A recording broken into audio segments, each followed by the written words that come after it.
BJP के कौमी council member Rafiq Cavani ने वज़ीर-ए-आज़म नरेंद्र मोदी के जन्मदिन के सिलसिले में एक प्रोग्राम का इनेकाद किया। उन्होंने कहा कि बीजेपी की जानिब से जारी सेवा पखवाड़ा के तहत टीबी मुखालिफ प्रोग्रामों को भी ज़मीनी सतह पर अमलाने की कोशिश की जा रही है।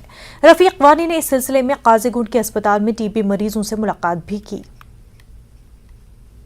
6 महीने के लिए उसमें मैंने 10 लोगों का पेशेंटों को अडॉप्ट लिया है और मेरी मिसेज़ रुमैसा रफ़ीक ने 10 को अडॉप्ट किया है और पिंका मलिक ने 5 को अडॉप्ट किया है।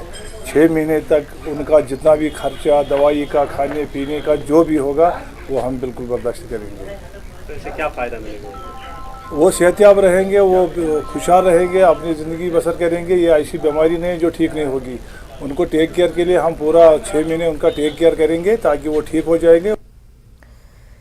बडगाम में गैर कानूनी तौर पर हो रहे ज़मीन का कटाव और नालों से बोल्डर और रेत निकालने को रोकने के लिए अब ड्रोन्स का इस्तेमाल अमल में लाया जाएगा। इन बातों का इजहार सेक्रेटरी माइनिंग अमित शर्मा ने किया। उन्होंने आज बडगाम का दौरा किया और नाले दूधगंगा, शालीगंगा और दीगर मकामात का जायजा लिया।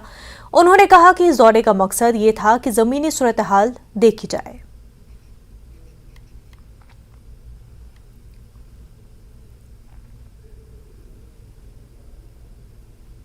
कहीं भी कोई माइनिंग ऑपरेशंस, कोई ऐसा कुछ दिखे, कोई अनासर, और हमारी स्ट्रिक्ट इंस्ट्रक्शंस हैं गवर्नमेंट की कि कहीं भी कोई इलीगल तरह का कोई दिखता है कुछ करता हुआ तो इमीडिएट स्ट्रिक्ट एक्शन होना चाहिए। ये ऑनरेबल एनजीटी की डायरेक्शंस भी हैं which are being followed in letter and spirit. और मुझे लगता है कि आने वाले टाइम में और इम्प्रोवाइजेशन और इम्प्रूवमेंट होगी, हमारी टीम्स और बेहतर परफॉर्मेंस देंगी।